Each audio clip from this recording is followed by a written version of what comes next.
What is up, TBC squad? It's your boy Tough Builds coming at you guys with yet another video. It is time to get this build done, so let's get wrenching.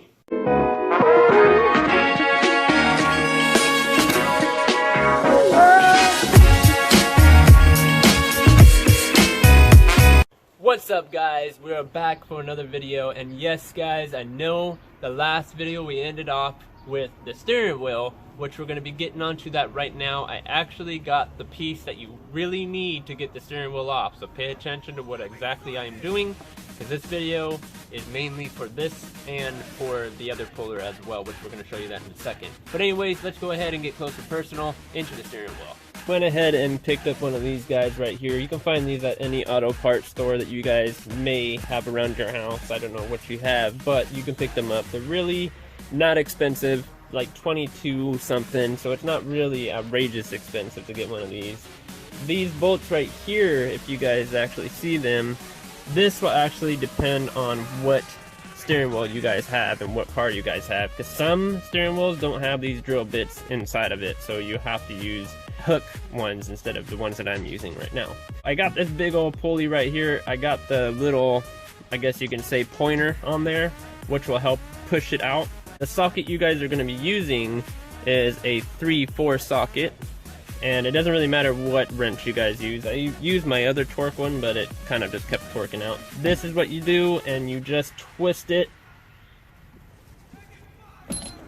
Now that we finally got the bolt back in there, I actually gave it more thread this time, so hopefully we shouldn't run into that situation again. But that's what happens when you don't put enough thread into the steering wheel.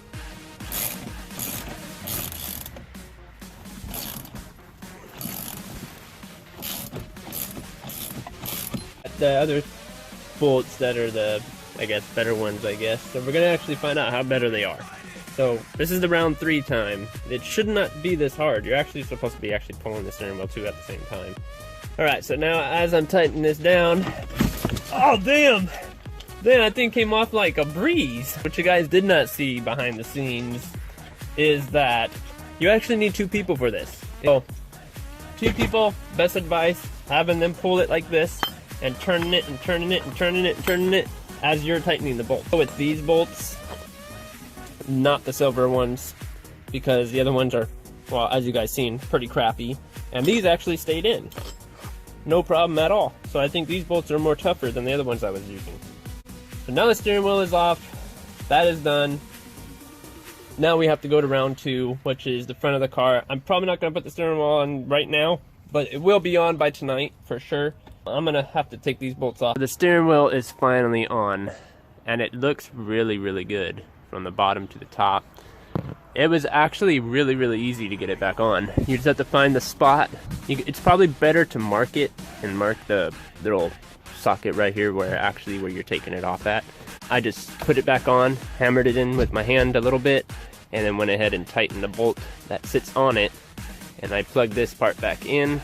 Now we're just waiting for the airbag to be done so I can plug that back in. And remember that blue pin that goes to this, I hope you guys didn't lose that, but that is very important to keep that on. So make sure you don't lose that, because it's, like I said, very important. Also, we got the distributor in. The distributor will be going in very soon here, so that's always a plus, and it's actually really cool. I like how it came with the wires too. That's dope. But we're going to be working on that right now. You want to hook it here, here, and here. It didn't get damaged by hitting the floor, so that's a good thing because we have that cardboard down here. What you do, you put this on for better confirmation, and you put your pulley on, and you can start cranking it. Yeah, that way you don't mess up anything, and you know, it gives it more of a space too, because that bolt on that pulley tool is not that long, so that will keep it, it makes it longer basically, and able to pull it out. Now we're going to go ahead and take out the distributor, guys, and that's about it for right now. I'll fill you guys in once we do a little bit more work, and we'll let you know how it's actually turning out. We finally got the distributor out. It's about time. I mean, this thing was a hassle to get out. You just unplug it from there. You don't need to unplug it from there because you're not replacing just this, you're replacing also the wire. This one is fairly nasty. It's rutted. and nothing but gunk, like all the way around. So I'm pretty sure it got in there. I'm pretty positive about that. If you look at the new one, I mean, how clean that one is compared to how dirty that one is. Don't minus this stuff right here, that's just the oil. But other than that, man, it's gonna look good. What we're gonna actually do right now is I'm gonna clean this whole engine right here before we start putting pieces back on. And I actually have engine degreaser right there. And no, I am not gonna spray it directly on the motor, and the only problem with that is because you got a lot of open shit. You don't want to spray it when it has open stuff. The best thing that you can do is grab a towel, spray it on the towel, and go ahead and just wipe the engine down. You're still putting degreaser on the engine, it's just not getting into any crevices that you don't want it into. Especially that bearing down there, definitely don't want to get into that bearing. Definitely going to be a lot more cleaner. So let's go ahead and get it clean, and it shall be clean now. Much clean, guys. It actually looks a lot more, I would say about 10 times better than what it did. If you guys actually looked at the first footage, this right here was black, like that over there, and a few other spots. But that was really, really black. I finally got it done. I even did the little standoffs there. Gotta put everything back together now, pretty much. Now that we can actually see what we are doing, this is gonna help out 10 times better than, you know, not having it clean. Cleaning it up will actually help you, trust me. So get it done. It only takes about, what, 20 minutes to do it all. Alrighty guys, well, last update of the day, and finally we got the distributor on. It was actually a little bit of a hassle, but I'm gonna actually show you guys which direction this thing needs to be, especially with these new ones, and I'm gonna explain why it was a little bit difficult to get this guy on. You do have to move the harmonic balancer just a little bit, but we're also going to be doing that too, so stay tuned for that. Very, very soon we're going to be actually getting all this whole front side of the engine put back together. We're redoing the wires because the wire thing does not match up with our harness. I'll actually show you that too as well. But anyways guys, we're going to go ahead and jump into this real quick, and we'll be right back in 2 seconds. Alright, so this is the harness that came with the brand new distributor. And if you guys look deep down into there, you see those two plastic clips here and here. Now that is a problem. It was given us that this thing wouldn't accept it, and I'm going to actually show you why. In the old one, the old plastic one, you see that it has that one right there and the one on the bottom. But once again, the old one, 2 on the bottom, none on the side. We're going to actually stick the wires into the old one. That way we can still use the new cables, because once the cables is fried, they're gone. You might just throw it away with the distributor as well. Here's the new wires right here. This is the whole new wire. The old wire is just destroyed. You guys have the 1997 Trans Am, and you're still trying to figure out why this guy is not going in, especially if you have it brand new. I'm going to actually teach you guys a trick right now. There is no lines drawn on this thing, but I have it actually right now. Perfect place. If you see, I have it on the number 6 right now, which is right here, or it'll be a 9 or a 6 to you, whatever. This part right here is where the pin goes into. So you want to make sure that the pin goes into that. If the pin does not go in there, take it off, because the timing will be fried. You're going to have to take the whole engine apart again because the car won't start. If you look at these, the gaskets for them, they're more in. And the new one, you notice that they're more pushed out. But is going to need a little bit of pressure to slide it in. And you'll hear it. Not too much pressure. You don't want to add too much pressure. If it's too much pressure and you're forcing it in, then you know it's not right. And you know that pin is not sitting in there right. But we didn't really force it. We just pushed it in and it went right in. It does take a small bit of force, especially with the new gaskets, because it needs to clip into there. But not too much. Remember, not too much. Too much pressure, you can break that pin, you can damage it, you can damage the distributor, so keep that in mind. We have gotten done on last Thursday, guys. I just want to fill you guys in. Today is Sunday, and I'm finally back to be working on this thing. I need to get it ready to be, well, ran. This will be coming next week, I hope. We're going to be ordering that probably Saturday, I want to say. Maybe about Saturday. We got the timing done. The timing is really difficult with one person. It's actually a lot more easier if you have two people, and especially if your car cannot run at all and you have everything pretty much disassembled in your car. This is the best way to do it with this old generation. Distributor in, all the wires are connected to the distributor the right way.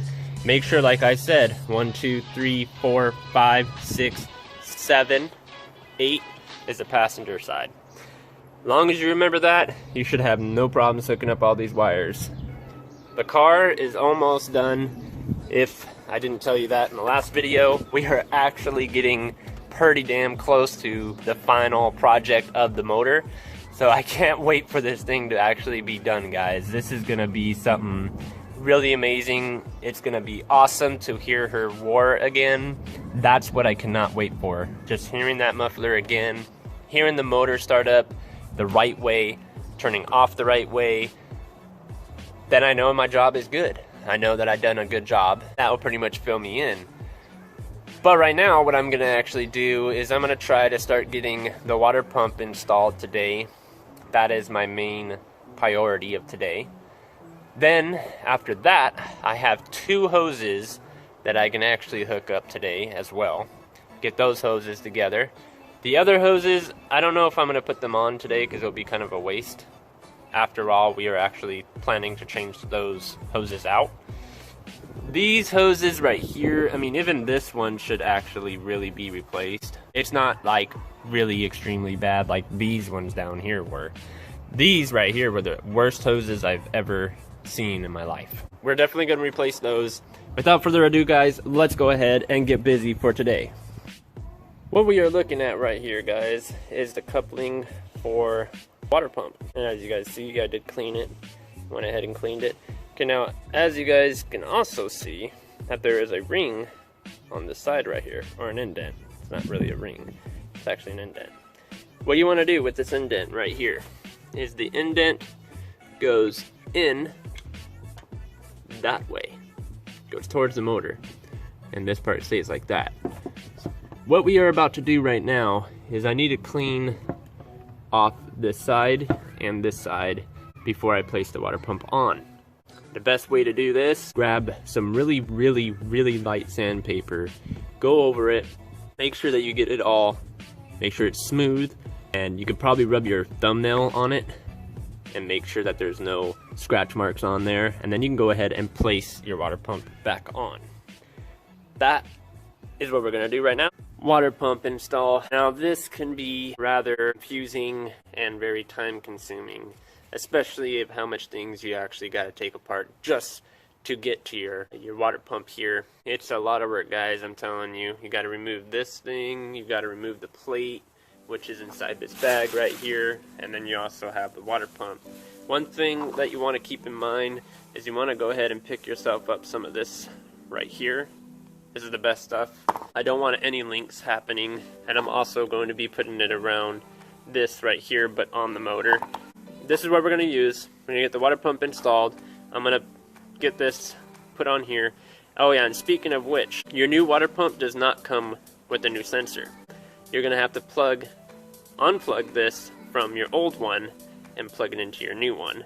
So that way, you know, you don't have to go out and spend more money, because these things actually do cost a lot of money. It's better just to pull it off of your old one and, you know, put it on your new one. Just clean it up. I pretty much cleaned it up. It's pretty clean now. But I'm definitely going to put some sealer on there. Make sure that's sealed. Put the plate on, put that thing on. Even though this piece here, if you start seeing like this, yeah, it's time for this guy to be replaced.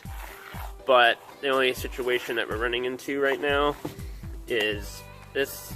I can't find at O'Reilly's, and I can't find it in AutoZone. So that's the only sucky thing.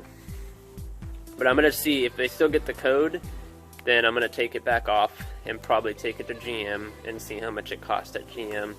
Alright guys, so it is finally done. I finally got the water pump installed. It did take me quite some time to actually get that water pump installed. And this puppy here is, man, she is just a very big struggle to try to get that cup link into the right spot where it needs to be. So I am very happy that I finally got that achieved. If you think that you can do it, like I said, do it.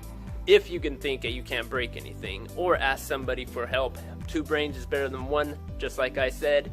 Make sure you don't break anything, because once you break it, well, it's going to cost you even more money to replace what you just broke, and then you have to buy another water pump. Take it easy, relax, don't frickin' force it on there. That thing, that's all you really need to do with the water pump, is kind of like, you know, do that little nod thing with it to get that pin inside, not pushing it too hard, you know. Just like the distributor, it does take a little bit of force, not too much force. You don't want to break it, like I said. But anyways, guys, let's go ahead, do that last clip here, and then I'm gonna go ahead and roll out of here. I gotta go pick him up, drop his car off, go home, edit this for you guys so it will be uploaded tomorrow. And well, guys, it has been my pleasure once again for this 1997 Trans Am. What we have here is failure to communicate. Nah, I'm just kidding, guys. It was a little bit hard to get this water pump on, though, but once you actually get it on, it stays on. And God, I'm telling you guys right now, it was a struggle. A very, very big struggle. There's 2 main pieces that you actually need off of your regular water pump. And the first piece you're gonna need is the top part that goes right here. So you need to make sure you take that off of your regular one, so don't throw it away. And you also need the sensor. Cup link is very, very hard to put on. What you have to do basically is when you have your cup link, you draw a line on the bearing to the cup link from the motor. Once you get that placed on that cup link, you put it on this guy right here, and you basically line that line up with that line. So if it's not lined up properly, this guy will not go on the right way. And it does require a little bit of finagling. You have to like push it in, and you have to like kind of get it in, because if you guys see these little pins right here, they're really a hassle to actually get in. Next week, I'm probably going to get the rest of the hoses, get all the hoses put back on, pour some radiator fluid inside the radiator, plug the fan in, plug in all of the sensors, and then hopefully by that time the alternator will be here and we can test start it. You always want to make sure it goes above temperature, so that way you can make sure that this guy here doesn't have any links or anything else that you've done, like your oil change. I'm already checked for that, links already, it's link free. Tranny pan is linking, so the seal on that needs to be redone. But I think we're gonna take that to a professional, because once again, guys, you guys should already know, if you are a car fanatic, you do need a pump to pump all the fuel back into the tranny. It is a struggle, I know it is. You're gonna find some hard things that you just really can't get on. You're probably gonna ask your brother and your friends to help you out, and that's okay. Everybody needs help. 2 brains is better than 1. You always learn that. Just because a mechanic like me can figure it out by myself doesn't mean that you can. And you know, if you want though, I have faith in everybody out there. If you think you can do it without breaking it, do it. That's what I say. This is what I bought. I bought a whole pack of them, but red is the best color to use to mark your cup link. So make sure that you use red. It's bright, it's nice. If you want to pick up a light like this or a light like this, you can always go to Harbor Freight, that right there, or you can go to Walmart. I mean, I bought that at Walmart and it's freaking hot. And then I bought this one at Home Depot. Well guys, we finally made it home. Finally back home. That was a very big struggle to actually get that thing on there, but I did get it on there and it's actually working out very well. I did go ahead and put that sealant, what you guys did see. If you guys need to pick up some of that, best place is O'Reilly's. The cheapest anyways, the best stuff they have there. But anyways, guys, my name is Tough Bills. I hope you guys did enjoy this. If you did, go ahead and smack that subscribe button. Don't forget to hit the bell on the side. Give this video a thumbs up. Leave a comment down in the section down below. And show me more love by sharing it with all of your friends on social media. Anyways, guys, it has been my pleasure once again for doing this video for you guys. Peace!